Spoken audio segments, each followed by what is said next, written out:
Así que, arrepentidos y convertidos para que sean borrados vuestros pecados, para que vengan de la presencia del Señor tiempos de refrigerio. Y el tema general que vamos a estar viendo, hermanos, el día de hoy, el sábado y el domingo, los hermanos le han titulado al tema general antes de que sea tarde.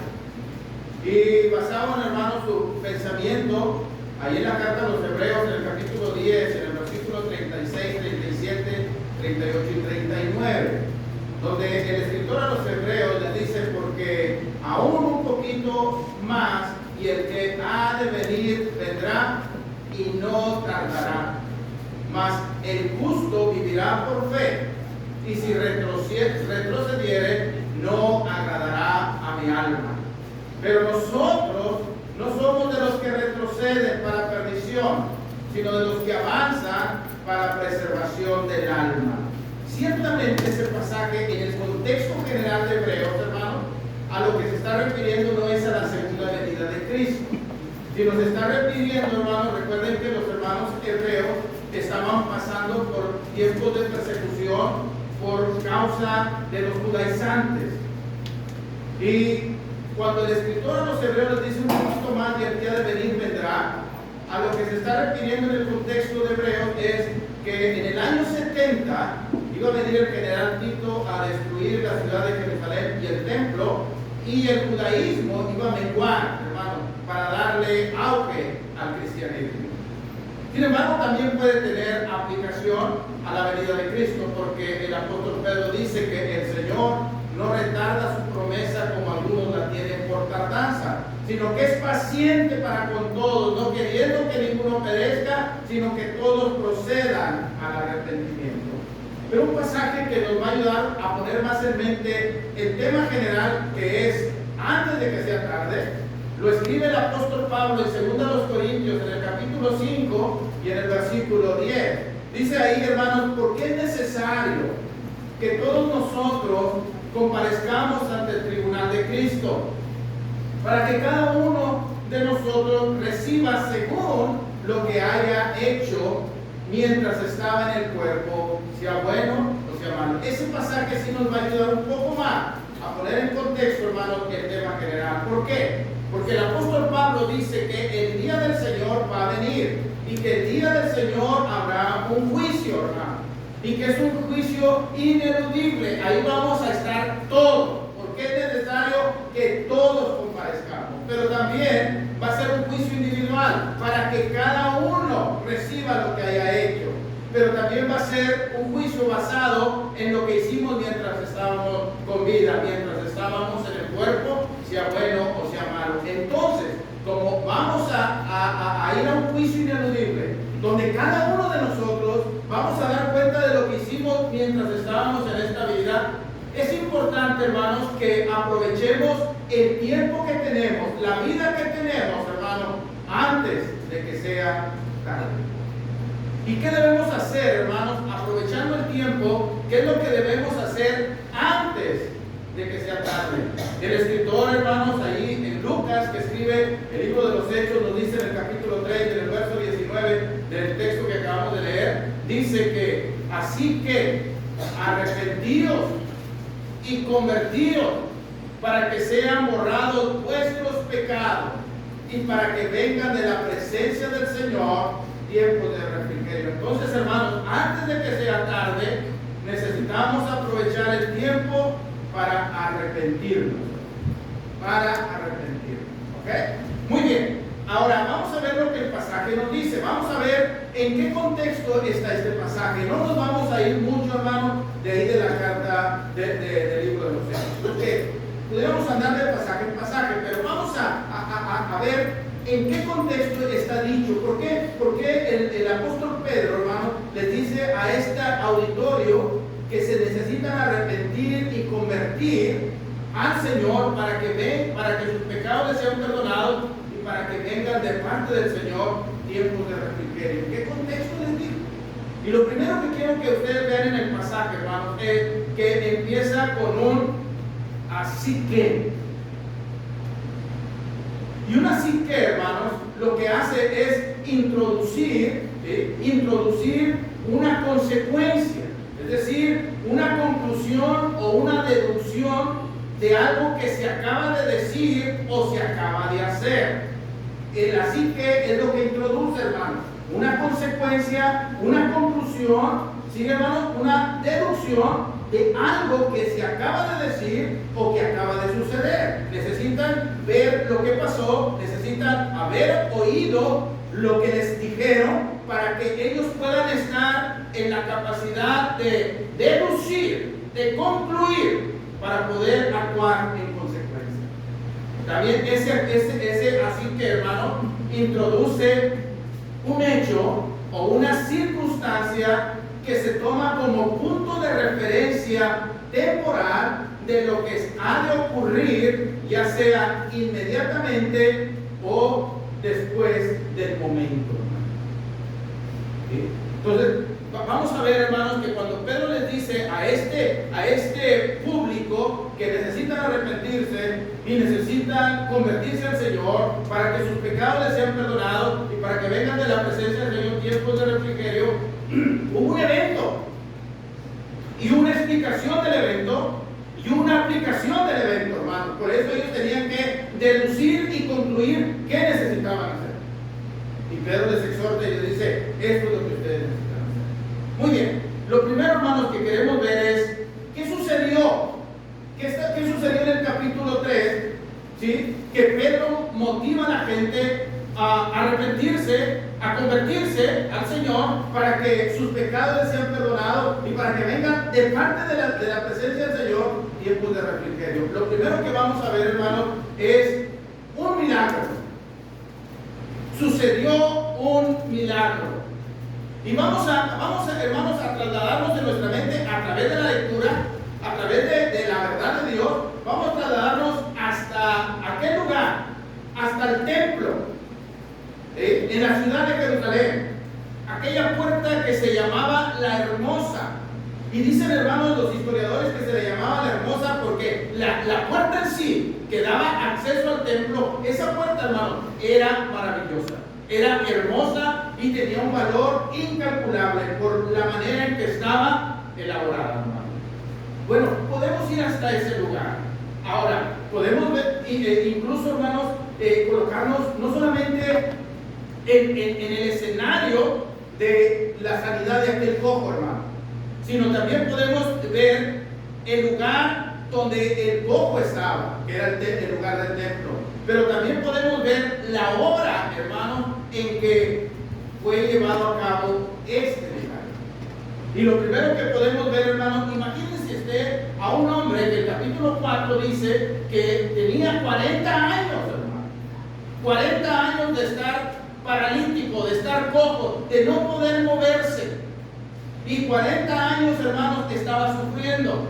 Y por un tiempo lo llevaban a él al templo de Hermosa o a la puerta del templo de Hermosa para que pidiera limosna, para que pudiera vivir. Imagínense este hombre, hermano, su sufrimiento. Quizás este hombre no se bañaba, quizás, o sea, no tenía las facultades para vivir una vida normal. Véanlo ahí. Pero también, hermanos, veamos que hay gente que viene al templo a la oración. Y veamos la hora en que la gente viene al templo. Los judíos, hermanos, habitualmente se reunían 3 veces al día en el templo. A las 9 de la mañana, a las 12 del mediodía y a la hora del incienso y del sacrificio de la tarde, que era a las 3 de la tarde. Ahí vemos entonces toda esa gente concurriendo al templo, hermano, a la hora de la oración, a las 3 de la tarde. Veamos ahí aquel cojo, hermano, que está ahí sentado pidiendo limosna. Y entonces en eso viene Pedro y Juan, porque ellos vienen a aprovechar que la gente concurre al templo y que hay una gran audiencia para poder aprovechar y predicar el evangelio y también hacer maravillas y milagros. Porque es lo que dice la Escritura, hermano, ahí en el capítulo 2 y en el verso 43 dice: y sobrevino temor a toda persona, y muchas maravillas y señales eran hechas por los apóstoles. Es decir, aquellos milagros, aquellas maravillas, lo que eran, hermanos, eran las cartas de presentación, eran las cartas de acreditación de que lo que los apóstoles predicaban era la verdad de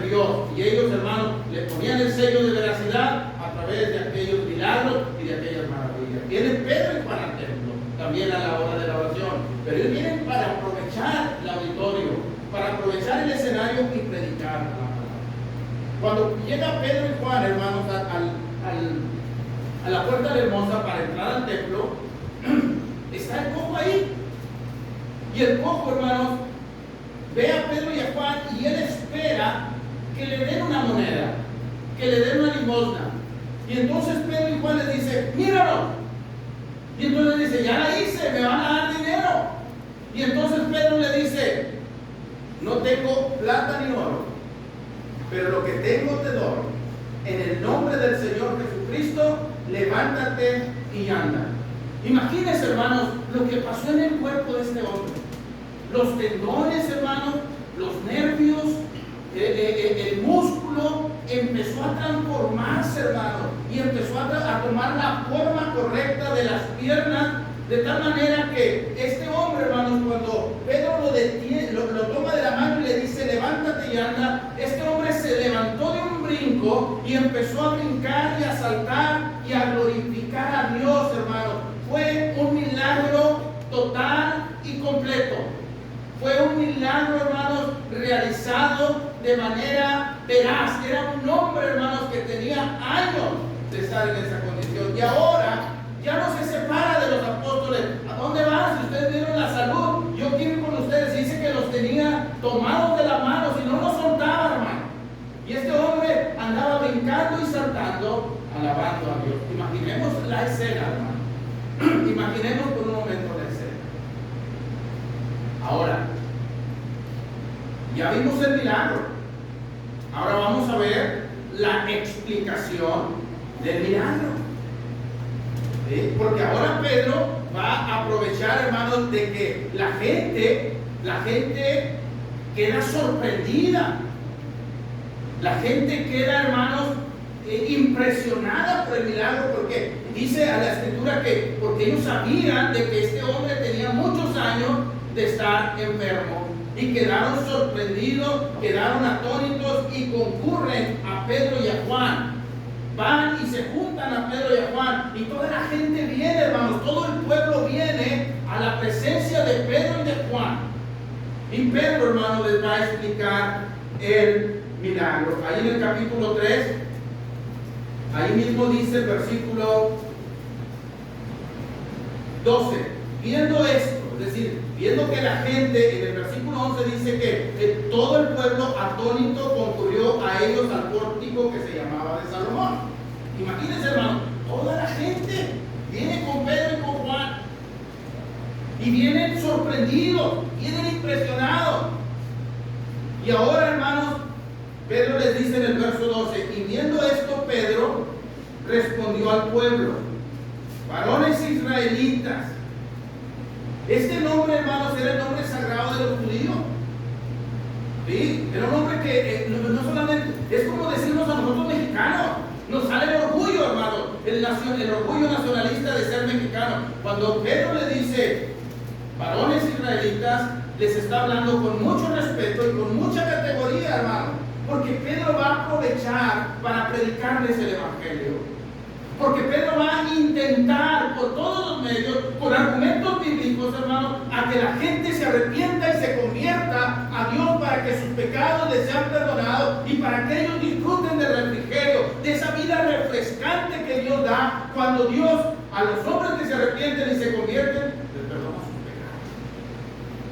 Y les dice, ¿por qué os maravilláis de eso?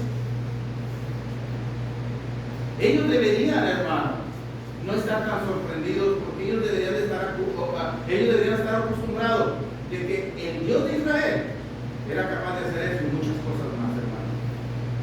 Ellos lo habían visto a través de la historia. Ellos sabían de las plagas en Egipto.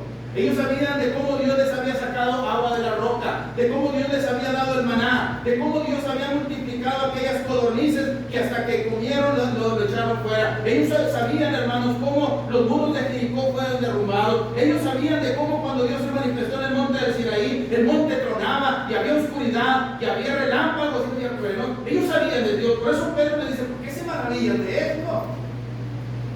¿Por qué se maravillan de esto? ¿O por qué poner los ojos en nosotros, ¿sí? Como si por nuestro poder o piedad hubiésemos hecho andar esto? Es decir, ahora Pedro dice, ¿y por qué ponen su vista en nosotros? Hermanos, si Pedro fuera el vicario de Cristo, hubiera sido una buena oportunidad para que Pedro cobrara criterio para él. ¿Sí o no, hermano? Era la oportunidad para exaltarse Pedro. Pero Pedro le dice, ¿por qué ponen ustedes la mirada en nosotros como si por nuestra poder o piedad este hombre haya sido sano? Pedro nos va a conducir a la persona correcta, hermano. Dice por ahí, hermanos, que un día un escritor dice que un día uno de los papas de Roma invitó a un amigo y lo metió ahí al Vaticano y le enseñó todos los tesoros del Vaticano. Y entonces este papa, fanfarrón, le dijo a su invitado, dijo, ves que yo no puedo decir como Pedro dijo, no tengo oro ni plata. A lo que el invitado le dijo, pero tampoco puedes decir como Pedro dijo, en el nombre de Jesucristo levanta el día. Pedro, hermanos, no buscó la gloria para él. Pedro nunca, hermanos, quiso sustituir a Cristo del mensaje y de las obras maravillosas. Él no quiso usurpar el lugar de Cristo y les dice, ¿por qué ponen su mirada en nosotros como si por nuestro poder o piedad hubiésemos hecho andar a esto? Y ahora fíjense lo que les va a decir, hermano. El Dios de Abraham, el Dios de Isaac y el Dios de Jacob ha glorificado a su Hijo Jesús, a quien vosotros negaste delante de Pilato cuando éste había resuelto ponerlo en libertad. Mas vosotros negasteis al santo y al justo y pediste que se diese un homicida y matasteis al autor de la vida, a quien Dios ha resucitado de entre los muertos, por lo cual nosotros somos testigos. Ahora les voy a explicar. Ahora, note cómo empieza hablándoles, hermanos. Empieza hablándoles del Dios de Abraham, de Isaac y de Jacob. Y cuando en la Biblia encontramos nosotros a través del Antiguo Testamento, y cuando encontramos, hermanos, el argumento en el Nuevo Testamento para sostener la gloria de Dios, el poder de Dios, hermanos, la omnipotencia de Dios, ¿sí?, la fidelidad de Dios, siempre se va a hablar del Dios de Abraham, de Isaac y de Jacob, porque cuando se habla de esa manera, lo que están diciendo los escritores bíblicos es que es el Dios que cumple sus promesas. Es el Dios que cumple sus promesas. Por eso recuerden ustedes que es la promesa que Dios le hizo a Abraham, hermano. En tu simiente serán benditas todas las familias de la tierra. Y Isaac y Jacob fueron coherederos de esa misma promesa, hermano. De tal manera que el escritor de los Hebreos, cuando habla de los héroes de la fe, en el capítulo 11 dice que Abraham, con sus hijos Isaac y Jacob, que llegó a la tierra prometida y habitó en tiendas, hermanos, porque esperaban la ciudad que tiene fundamento, cuyo arquitecto y constructor es Dios, y que Dios a los hombres de esa fe, hermanos, les ha preparado una ciudad. Abraham, Isaac y Jacob, hermanos, tenían la promesa de que en su simiente iban a ser benditas todas las familias de la tierra. Por eso ahora les dice Pedro, el Dios de Abraham y el Dios de Isaac hizo algo. Y la evidencia de lo que Dios hizo, la evidencia palpable para ustedes, es el milagro. Es el milagro, porque el Señor Jesucristo ya había dicho en Marcos capítulo 16, hermano, id y predicad el evangelio a toda criatura. El que creyere y fuere bautizado será salvo, mas el que no creyere será condenado. Y estas señales seguirán a los que creen. En mi nombre van a ser hechos extraordinarios. Porque esas señales, hermano, seguían la palabra de Dios, soportaban la palabra de Dios y tenían el propósito de producir también fe en las personas, no solamente a través de la palabra de Dios, claro que era lo principal, porque la fe viene por el oír por la palabra de Dios, pero era esa fe respaldada, hermano, por el poder de Dios, dando evidencia de que Él había glorificado a su su Hijo Jesucristo, hermano. De que Él había glorificado a su Hijo Jesucristo. Por eso Pedro está interesado en que la gente aquella se arrepienta, se convierta, para que sus pecados les sean perdonados y para que vengan de la presencia del Señor tiempos de refrigerio. Pero la fe debe estar fundamentada en la sabiduría y en el poder de Dios, no en la sabiduría humana. Por eso Pedro les tiene que hacer aquel milagro y ahora les está explicando el milagro. Para que no sea, hermanos, una decisión arrebatada, una decisión en la ignorancia, una decisión solamente gobernada por los sentimientos, porque los sentimientos nos traicionan, sino que sea una decisión, una conclusión, hermano, razonada en base a la razón, en base a la inteligencia, en base a discurrir lo que Dios estaba haciendo en ese momento. Les explica, hermano, el milagro. Muy bien, hermano. Ahora, ya vimos el milagro, hermano. Pedro ahora les está explicando el milagro. Y en el milagro es la evidencia de que Dios, ¿sí?, glorificó a su Hijo Jesucristo. Dios, hermano, muchas veces ha glorificado a su Hijo Jesucristo. O sea, más bien, no muchas veces lo ha glorificado, sino muchas veces Él ha mencionado que Él está de acuerdo con la obra de Cristo y que Él merece la honra y la gloria. En Isaías capítulo 52, hermano, en el verso 13 y en el verso 14, dice la Escritura: he aquí que mi siervo será prosperado, será engrandecido, será exaltado y será puesto muy en alto. Esa es una profecía con respecto a la glorificación que Dios daría de su siervo, Su siervo, hermanos, sería engrandecido, sería prosperado, sería exaltado y sería puesto muy en alto. En Isaías capítulo 52, versículo 13 y versículo 14. Pero todavía no sabemos, hermanos, quién es ese siervo. Sin embargo, cuando vemos el capítulo 53, hermanos, cuando habla de toda la obra que el siervo de Jehová iba a hacer, todo el beneficio a través de su sacrificio para la humanidad, cuando la humanidad ni lo tomó en cuenta, cuando todos nos desviamos a una, cuando todos nos perdimos, cuando no lo valoramos, cuando no lo estimamos, Él puso su vida por nosotros, hermanos.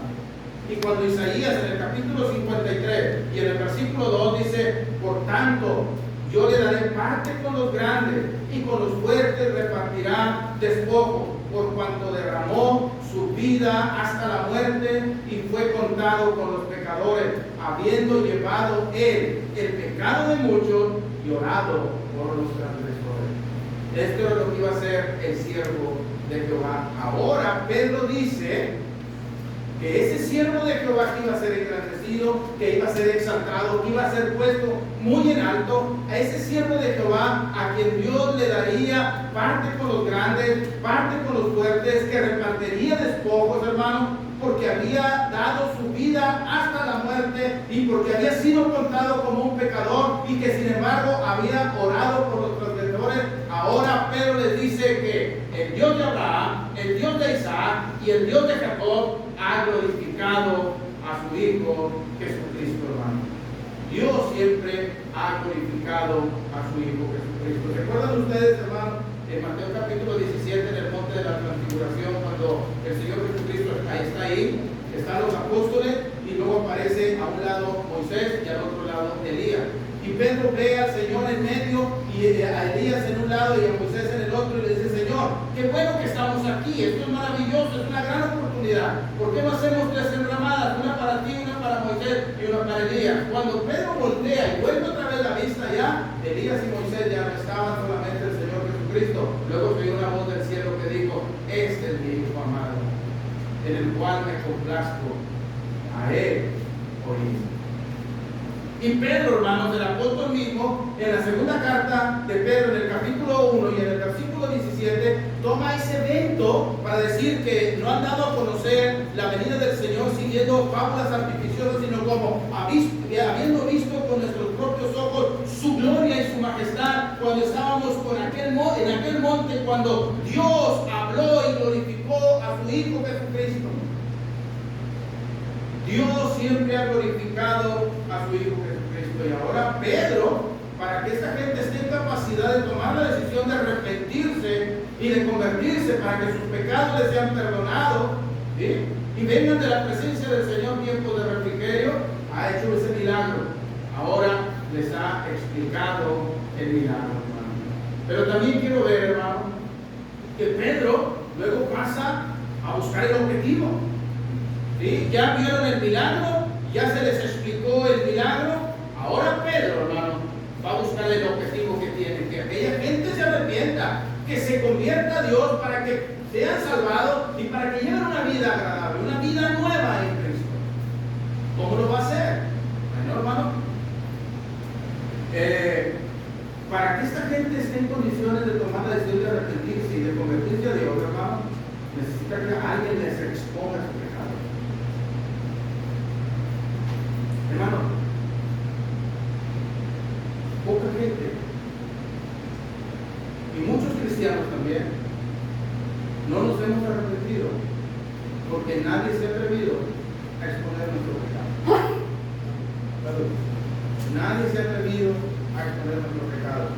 Pedro sí lo expone. Por eso hay pocas conversiones, hermano, porque hay poca gente a la que se le ha dicho este es tu pecado. Y hay pocas conversiones porque hay pocos que se atreven a poner, hermanos, en evidencia a la gente en su pecado, para que tomen la decisión de arrepentirse y de convertirse, y para que sean perdonados, y para que vengan de la presencia del Señor tiempos de refrigerio. Y Pedro, hermanos, para poner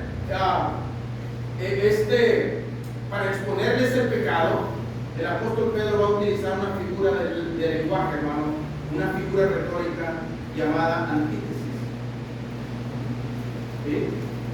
¿Qué es una antítesis, hermano? Bueno, una antítesis es tener un concepto, hermano, en contraponer un concepto o una frase o palabras de contrario significado. Es decir, poner dos expresiones o dos palabras que son antagónicas, ¿sí?, que tienen un significado opuesto, ¿sí? Esa es una antítesis.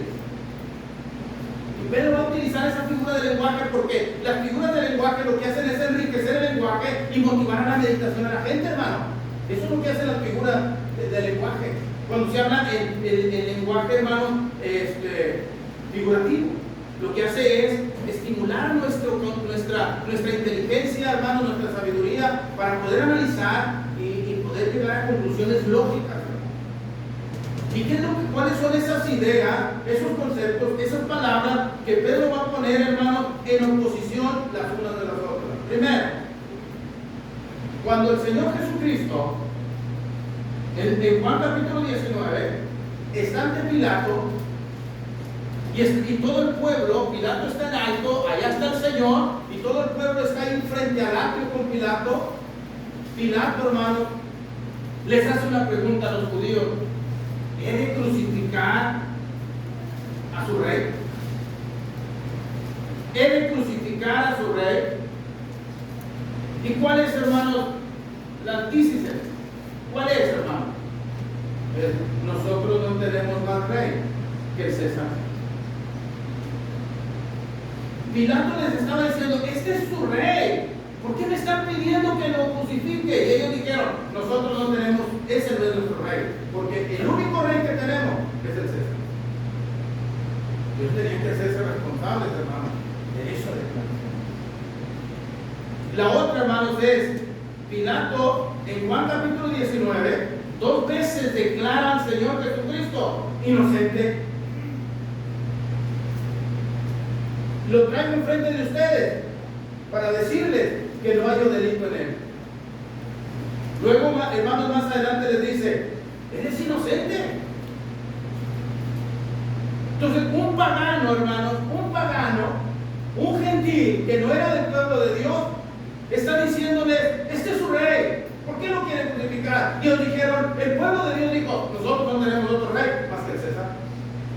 Un pagano les dice: yo no hallo pecado en él, para mí es inocente. Y el pueblo de Dios está diciendo: es reo de muerte. Es reo de muerte. La otra otra, hermanos, es Pilato quiso dejarlo libre. ¿Recuerdan, hermano? Pilato buscó toda la manera, incluso cuando Pilato regresa con el Señor y le dice: mira lo que dicen de ti. ¿Quién eres? Y el Señor Jesucristo no contestaba. Y le dice Pilato: ¿no me contestas a mí? ¿No me respondes a mí cuando sabes que tengo poder para soltarte? Y el Señor Jesucristo le dijo: ninguna autoridad tendría si no te fuera dada. Y desde ese momento Pilato tuvo más temor y procuraba con más ganas, hermano, dejar libre al Señor Jesucristo. Pero ¿qué hizo el pueblo de Dios? Ellos pidieron: crucifícale, mátalo. También, hermano, dice que Dios glorificó a su Hijo Jesucristo. Ese es el testimonio. Pedro dice: Dios, el Dios de Abraham, de Isaac y de Jacob, ha glorificado a su Hijo Jesucristo. ¿Y saben qué es lo que ustedes hicieron? Ustedes lo negaron y lo entregaron. Pero no solamente eso, Él era el autor de la vida. Él era el que creó la vida. Él es el que generó la vida. Él es el que le daba sentido a la vida. En Él estaba la vida eterna. Él era la vida eterna para ustedes. En Él se cumplían las promesas hechas a Abraham. Es Él el autor de la vida. Y ustedes lo mataron. Pero no solamente eso, hermano. El apóstol Pedro dice: Él era el santo y Él era el justo. ¿Y saben lo que hicieron ustedes? Pidieron que se les diera un criminal. Pidieron a Judas, pidieron a Barrabás cuando sabían que él era un asesino y un acusado por revoltoso. Y negaron al santo y negaron al justo. Les está exponiendo su pecado, hermano. Porque en la mente de Pedro está que se arrepientan y que se conviertan a Dios, para que sean borrados sus pecados y para que vengan de la presencia del Señor tiempos de refrigerio. Ya hizo el milagro, ya les explicó el milagro, ahora ya les expuso, hermano, su pecado. Ahora ya saben que son pecadores y que necesitan arrepentirse y que necesitan convertirse a Dios para que sus pecados les sean perdonados, para que venga una vida nueva de parte de Dios. Ya lo saben. ¿Sí? Muy bien. Ahora la otra cosa que quiero ver, hermanos, no solamente el milagro, no solamente la explicación del milagro, sino también la exposición del pecado de los que están ahí. Pedro ya los acusó de pecadores, hermanos, sino también que Dios, en su gracia, hermanos, en ese momento, en ese instante, abre la puerta de la salvación para toda esa gente. Les corresponde a ellos entrar. Hermanos, porque la salvación tiene la parte divina y la parte humana. Dios hace su parte, pero nosotros, nuestra parte es aceptarla o rechazarla. Entrar o no entrar. El Señor Jesucristo dijo que hay dos puertas, hay dos caminos y hay dos destinos. ¿Recuerdan? Hay una puerta ancha, hay un camino ancho que lleva a la condenación.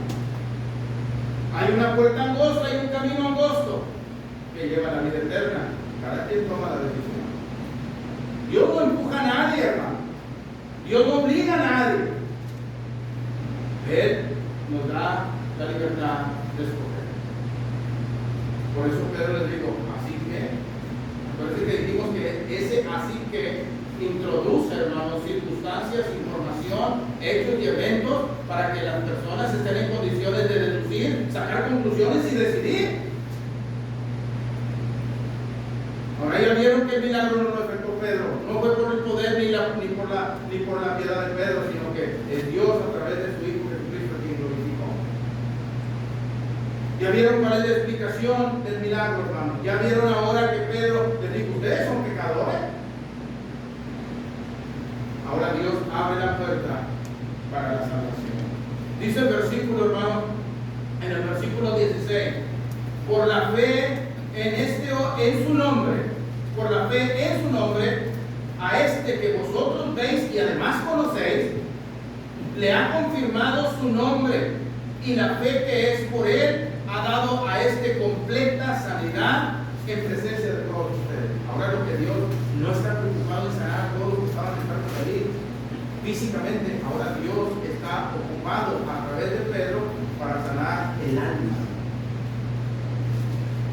Y esa salud del alma viene a través del arrepentimiento y de la conversión a Dios cuando Dios perdona nuestros pecados y nos da una vida refrescante. Dios abre el camino, la puerta de la salvación. Y la puerta de la salvación sigue, hermanos, estando abierta. Solamente es cuestión de que nosotros tomemos la decisión de entrar. Muy bien. En el versículo 16 dijimos, por la fe en su nombre, a este que ustedes ven y conocen, le ha confirmado su nombre, y la fe que es por él ha dado a este completa sanidad en presencia de ustedes. Mas ahora, hermanos, sé que por ignorancia lo habéis hecho, como también vuestros gobernantes. Pero Dios, fíjese bien, ha cumplido así lo que antes había anunciado por boca de todos sus profetas, que Jesucristo había de padecer. Dios cumplió, hermano, su plan eterno de redención en la obra del Señor. La puerta de la salvación está abierta. Todo lo que Dios necesitaba hacer, ya lo hizo. Todo lo que Cristo necesitaba hacer, ya lo hizo, hermano. Ya lo hizo. Ahora falta que nosotros podamos, hermanos, acercarnos a Dios. Hay una escritura, hermano, en Romanos capítulo 4, en el versículo 22 al versículo 25, hablando de la fe de Abraham en la promesa de Dios, y cómo esa promesa, hermano, esa fe le fue contada a Abraham, hermano, como para recibir la promesa que Dios le había dado. Ahora el apóstol Pablo en Romanos capítulo 4 versículo 22 al 25 extiende esa promesa, hermano, que también es por fe a todos los que obedezcan el evangelio, hermano. Y dice ahí en Romanos capítulo 4 versículo 22, en el versículo 22 al 25 dice, por lo cual también su fe le fue contada por justicia a Abraham. Y no solamente con respecto a él se escribió que le fue contada, note usted, sino también con respecto a nosotros, a quienes ha de ser contada. Esto es, a los que creemos en el que levantó de los muertos a Jesús, Señor nuestro, el cual fue entregado por nuestras transgresiones y resucitado por nuestra justificación. ¿Qué es lo que hizo Dios a través del Señor Jesucristo? Fue entregado en la cruz, fue entregado a la muerte por nuestras transgresiones, pero no quedó en la tumba, hermano. El Señor resucitó, glorificó a su Hijo Jesucristo para que ahora en esa resurrección se obre nuestra justificación por la fe en la obra de Cristo. Por la fe en la obra de Cristo, por nuestro arrepentimiento, por nuestra conversión, para que sean borrados nuestros pecados y para que vengan de la presencia del Señor tiempos de reflexión. Dios ha abierto la puerta, hermano, de la salvación. Y Pedro dice, hermano, que ellos habían sido testigos de ello. ¿Sí? Ellos habían sido testigos de ellos, hermano, de esa resurrección. El Señor, hermano, sigue a través de convencernos con argumentos de que podemos tener la salvación. Un día, hermano, después de que el Señor Jesucristo había muerto, unos discípulos de él iban camino a Emaús e iban platicando, y todo parece indicar, por lo que el Señor les dice, no eran pláticas bastante, muy edificantes, eran pláticas ociosas, de tal manera que el Señor resucitado, ellos no lo conocían, se les acerca y les pregunta, pues ¿qué pláticas son las que llevan ustedes? ¿Por qué van platicando eso?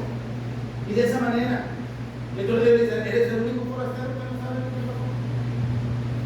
Nosotros creíamos en Jesús, y hace 3 días que ha muerto, y él dijo que iba a resucitar y no ha pasado nada. Entonces él les dice, hermanos, en Lucas capítulo 24, versículo 25, oh insensatos y tardos de corazón, para creer todo lo que los profetas han dicho.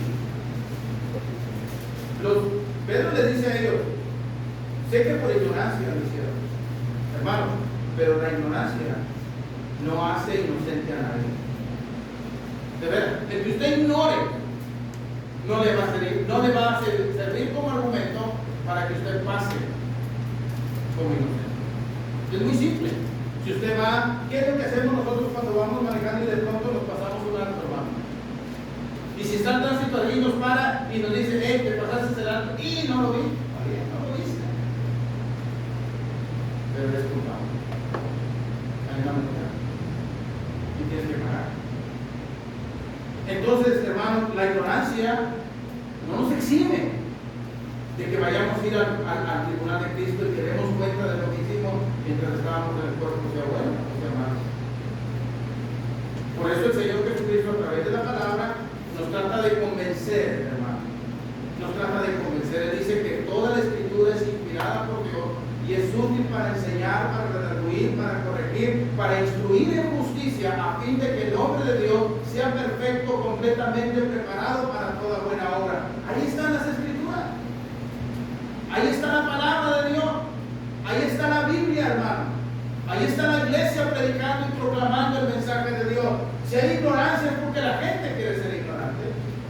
Cuando el apóstol Pedro está en Atenas predicándole a aquellos idólatras, les dice en el capítulo 17 y en el versículo 35 en adelante, dice, versículo 30 en adelante, dice, Dios, habiendo pasado por alto los tiempos de esta ignorancia, ahora manda a todos los hombres en todo lugar a que se arrepientan, por cuanto ha establecido un día en el cual juzgará al mundo con justicia por aquel varón a quien designó, dando fe con haberle levantado entre los muertos. Ya no son ignorantes, todos los que estamos aquí ya lo ignoramos, ya vimos el milagro, ya se nos explicó el milagro, ya se nos expuso el pecado, ya se abrió la puerta de la salvación. ¿Qué necesitamos?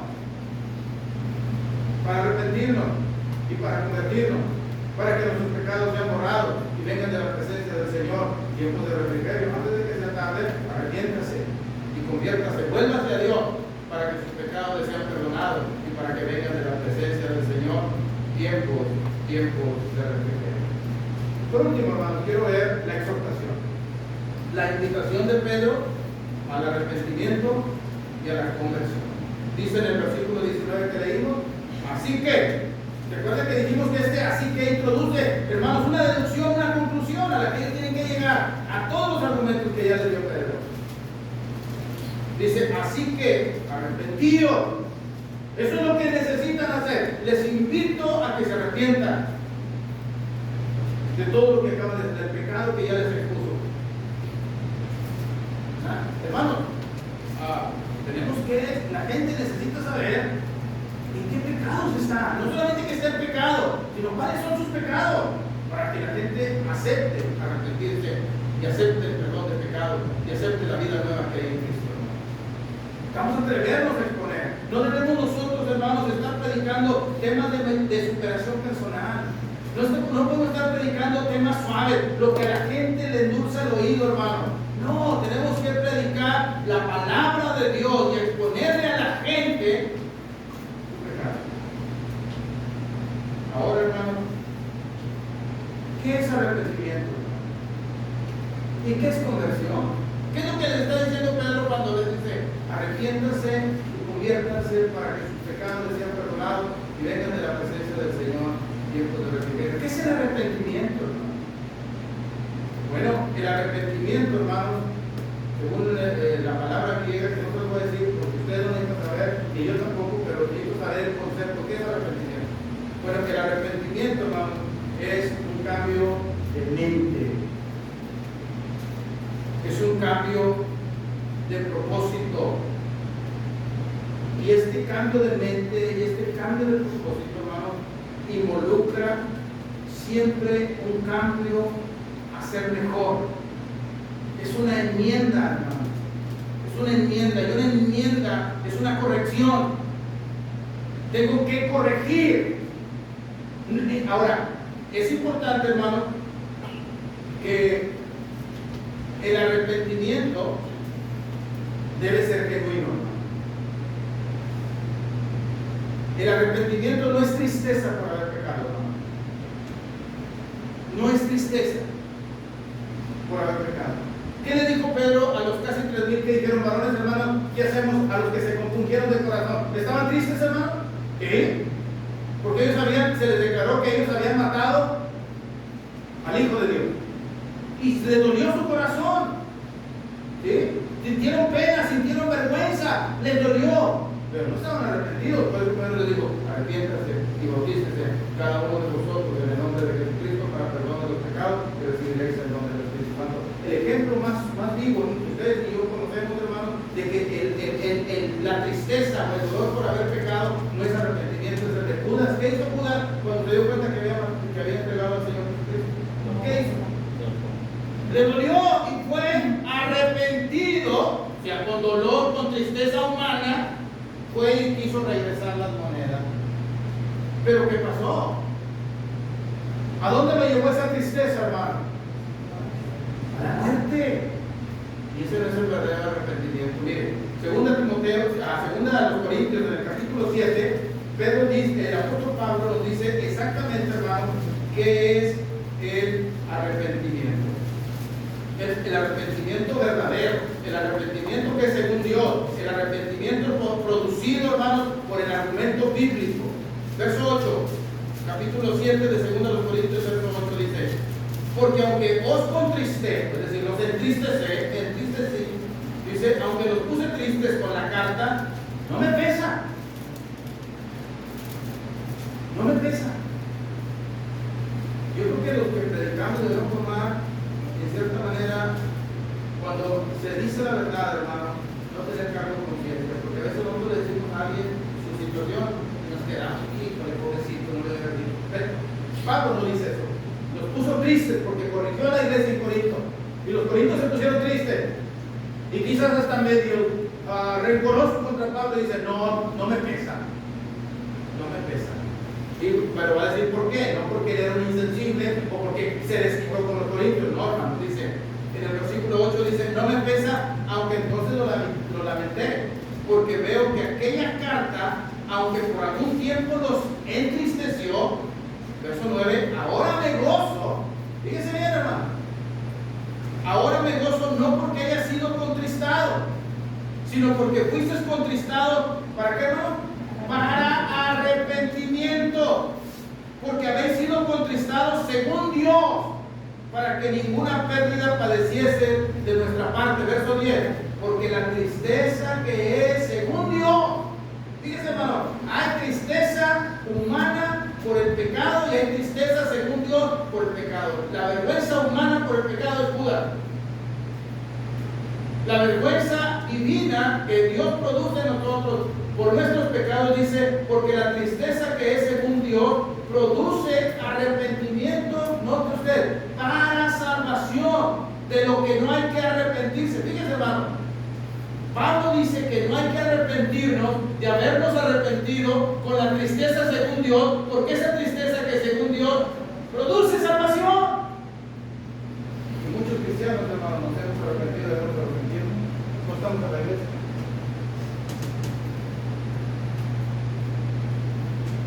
Ay, porque vine al cristianismo, yo no pensé que están arrepintiendo del arrepentimiento según Dios que produce salvación. Entonces, hermano, ahora note la última parte del verso 10, por eso les decía, pero la tristeza del mundo, es decir, la tristeza que el mundo siente por su pecado, produce, ¿qué produjo en Judas la tristeza de haber entregado al Hijo de Dios, hermano? Muerte. Pues se ahorcó y se reventó por la mitad y quedó pegado todas las vísceras de Judas y todo despedazado ahí. La tristeza que es según Dios. Ahora, déjenme decirle, hermano, que el arrepentimiento es un don de Dios, hermano. El arrepentimiento es un don de Dios. Miren, Hechos capítulo 5, verso 30. Hechos capítulo 5, verso 30. Note lo que dice. Notemos lo que dice. El Dios de nuestros padres, Hechos 5, 5:30, el Dios de nuestros padres levantó a Jesús, a quien ustedes mataron, ¿no? Usted, colgándolo de un madero. A este Dios ha exaltado con su diestra por príncipe y salvador para dar a Israel arrepentimiento y perdón de pecados. Para dar a Israel arrepentimiento y perdón de pecados. Entonces, el arrepentimiento, hermanos, es un don de Dios. Es algo que Dios produce en nosotros. Es algo que Dios nos da a través del mensaje de la obra de Cristo en la cruz, de su muerte, de su sepultura y de su resurrección, de su vindicación por Dios como el Señor de señores, como el Rey de reyes, como el Mesías, el ungido, el Salvador del mundo, el Cordero de Dios que quita el pecado del mundo. Es un don de Dios, hermano. Pero también en Hechos capítulo 11, versículo 18, vamos a ver que el arrepentimiento es un don de Dios. Ya dijimos, Dios ha dado a Israel arrepentimiento y perdón de pecados. Ahora, los gentiles también se benefician del don de Dios del arrepentimiento. Hechos capítulo 11, versículo 18. Entonces, oídas estas cosas, callaron y glorificaron a Dios diciendo: de manera que también a los gentiles ha dado Dios arrepentimiento para vida. ¿Qué es el hecho? En el capítulo 10, Pedro había tenido una visión, ¿sí?, donde se le había presentado 3 veces un lienzo con animales limpios y animales impuros. Y se le había dicho a Pedro: mate y come. Y Pedro se rehusó y dijo las 3 veces: no, Señor, porque nada inmundo he comido. Y entonces el Señor le dijo: lo que yo he limpiado, tú no lo llames inmundo. Y venían los mensajeros de Cornelio y lo iban a llevar a la casa de Cornelio, y le dice: necesitamos que vengas, porque un ángel del Señor se le apareció a Cornelio y nos dijo que mandáramos por ti, porque tú tienes palabra de vida eterna para él. Pedro fue a la casa de Cornelio con no muchas ganas, y también groseramente entró y les dijo: ustedes saben cuán abominable es para un judío entrar a la casa de un gentil, pero Dios me ha manifestado que yo no llame inmundo ni común a lo que él ha limpiado. Por lo tanto, ¿qué necesitas saber? Y entonces Cornelio le dice: hiciste bien en venir, pero mira, tenemos un auditorio, los he juntado y queremos oír las palabras que tienen para ti. Y entonces Pedro empezó a predicarles el evangelio. Y los gentiles reciben el don del Espíritu Santo como los apóstoles, manifestando así que también los gentiles son aceptados por Dios en Cristo para que entren al reino. Y entonces, hermanos, los judíos le mandan llamar a Pedro. Los hermanos de origen judío le dicen: pero ¿por qué te fuiste y te metiste a una casa de un gentil? ¿No sabes tú que eso es abominación? Entonces Pedro les tiene que explicar. Y cuando oyen todos los de la circuncisión, hermanos, los hermanos judíos, cristianos ahora, cuando oyen, glorifican a Dios y dicen: de manera que también a los gentiles Dios les ha dado arrepentimiento para ellos. Entonces, el arrepentimiento es un don de Dios. Segunda Timoteo, hermano. Ya vamos terminando. Yo sé que hace un poco calor, pero ustedes, el calor que tienen, yo soy doble, porque claro, quizás, hermano, les tiene un poquito acá y a mí no me quedó nada. Yo no les da nada, pero está fresco. ¿Ok? Segunda Timoteo, hermano, capítulo 2, versículo 24 al 25. Porque el siervo del Señor no debe ser contencioso, sino amable para con todos, apto para enseñar, sufrido, que con mansedumbre corrija a los que se oponen, por si quizás Dios les conceda que se arrepientan para conocer la verdad. Dios está ofreciendo arrepentimiento para todos a través de conocer la verdad. Y la verdad es la palabra del Señor. La verdad es la palabra del Señor. Ahora, ustedes me podrían preguntar: ¿y cómo es que Dios da a Israel arrepentimiento para salvación? ¿Y cómo es que Dios da a los gentiles arrepentimiento para vida? ¿Y cómo es que Dios, ¿sí?, nos dice a los que predicamos que no debemos ser peleoneros para generar un ambiente correcto, hermano, de tal manera que podamos lograr que la gente se arrepienta y escape del lazo del diablo, del canto antiguo, y vengan al conocimiento de la verdad? ¿Cómo lo hace Dios, hermano? ¿Cómo hace Dios? ¿Cómo nos da ese don, esa capacidad para arrepentirnos, hermano? No es de una manera milagrosa, hermano. Otra vez, es a través de la palabra de Dios. Mire, vamos a Romanos capítulo 2, en el versículo 4 al versículo 5. Romanos capítulo 2, del verso 4 al verso 5. Recuerden que en el capítulo 1, Pablo está tratando con la condición de los gentiles, ¿verdad? En el capítulo 1. En el capítulo 2 ya va a tratar con la condición de los judíos. Y tanto judíos y gentiles necesitaban del perdón. Necesitaban del perdón de Dios. Tanto judíos y gentiles. La condición de ellos era la misma. Estaban en pecado, estaban destituidos de la gloria de Dios. Necesitaban el Evangelio. Romanos 1, 16 y 17, hermano. El Evangelio es el poder de Dios para salvación a todo aquel que crea, al judío primeramente y también al griego, porque en el Evangelio la justicia de Dios se revela por fe y para fe. Todos necesitaban del Evangelio. Por eso en el capítulo 2 y en el versículo 4, el versículo 11, el apóstol Pablo dice lo siguiente: o menospreciáis las riquezas, note usted, de su benignidad, de su paciencia, de su longanimidad, ignorando que su benignidad te guía al arrepentimiento, pero por tu dureza y por tu corazón no arrepentido, atesoras para ti mismo ira para el día de la ira y de la revelación del justo juicio de Dios, el cual pagará a cada uno, ¿sí?, se conforme a sus obras, vida eterna a los que perseverando en bien hacer buscan gloria, honra e inmortalidad, pero ira y enojo a los que son contenciosos y no obedecen a la verdad, sino que obedecen a la injusticia, tribulación y angustia sobre todo ser humano que hace lo malo, al judío primeramente y también al griego, pero gloria, honra y paz a todo aquel que hace lo bueno, al judío primeramente y también al griego, porque para Dios no hay acepción de personas. ¿Cómo es que Dios nos da el don del arrepentimiento? A través, hermanos, de su benignidad, de su paciencia y de su longanimidad. Al ver un Dios, hermanos, benigno, un Dios bueno, un Dios paciente, un Dios longánime, es decir, un Dios que siempre está dispuesto a recibirnos. Dios no es ogro, hermano. Dios no amanece de buenas y de malas. Dios hermanos, en su benignidad, Dios en su longanimidad, Él siempre está dispuesto, hermano. Él siempre está dispuesto. Él dijo una vez a su pueblo, hermano: todo el día extendí mis brazos a un pueblo rebelde y contrario. Habla de la paciencia de Dios. Ve a Dios extendiendo. Ven, el pueblo no quiso venir, hermano. Mira lo que tengo para ti, mira. No quiso venir.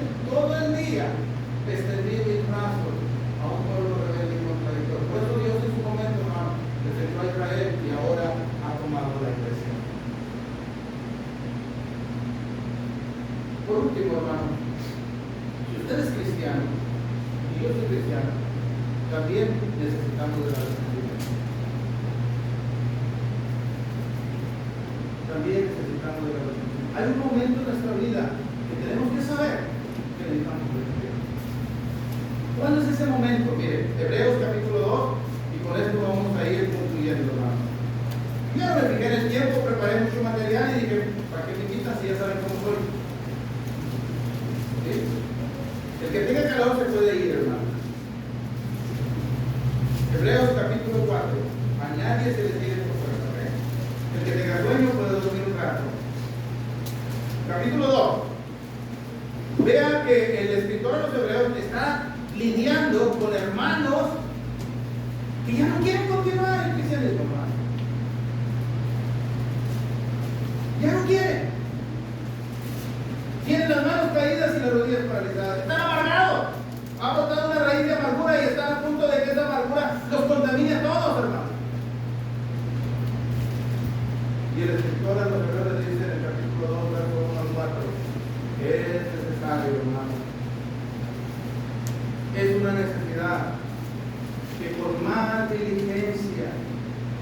Atendamos a las cosas que hemos oído, no sea que nos deslicemos.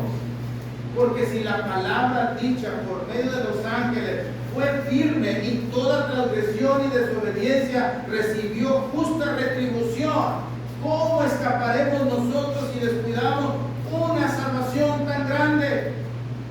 Y hermanos, esa salvación tan grande también está sostenida, como la predicación de Pedro, a través de milagros y maravillas, hermano, explicados y presentados, hermano. Por eso dice en el versículo 3, la segunda parte, la cual, es decir, esta salvación tan grande ha sido anunciada primeramente por el Señor. Eso es lo que es una salvación tan grande, que el mismo Jesucristo vino del cielo, se encarnó y vino a hablarnos de esa salvación. Eso lo engrandece, eso magnifica la salvación. Y no solamente eso, sino nos fue confirmada por los que oyeron, es decir, los apóstoles confirmaron esa salvación que Cristo vino a anunciar. Y además, Dios dio testimonio que era una gran salvación, dice el verso 4, testificando Dios juntamente con los que oyeron y juntamente con Cristo, dice, juntamente con ellos, con señales, con prodigios y diversos milagros y repartimientos del Espíritu según su propia voluntad. Por eso muchas otras cosas hizo Jesús en presencia de sus discípulos, las cuales no están escritas en este libro, pero estas se escribieron para que creáis que Jesucristo es el Hijo de Dios y para que creyendo en Él tengáis vida eterna. Juan 20, 30, 30 y 31.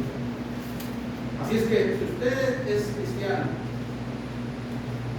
si nosotros los cristianos debemos ocuparnos de nuestra salvación, ¿no? Porque es una gran salvación. Si usted no es cristiano, ¿qué más argumentos necesita para que se arrepienta y se convierta, para que sus pecados les sean perdonados y vengan de la presencia del Señor? ¿Quién lo debe recibir?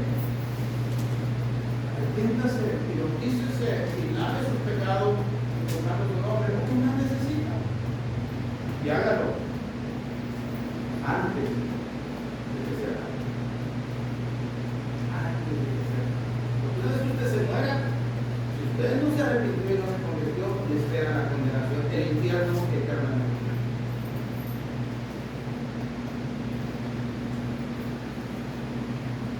Pero si usted se convierte, usted se arrepiente y se convierte, le espera la vida eterna. Usted elige. Ignorante, ya no. Es que arrepentido y convertido. Mañana vamos a ver, hermanos, antes de que sea tarde, santifica. El domingo, antes de que sea tarde, mira los días caídos. Nos vemos pues, hermanos. Gracias.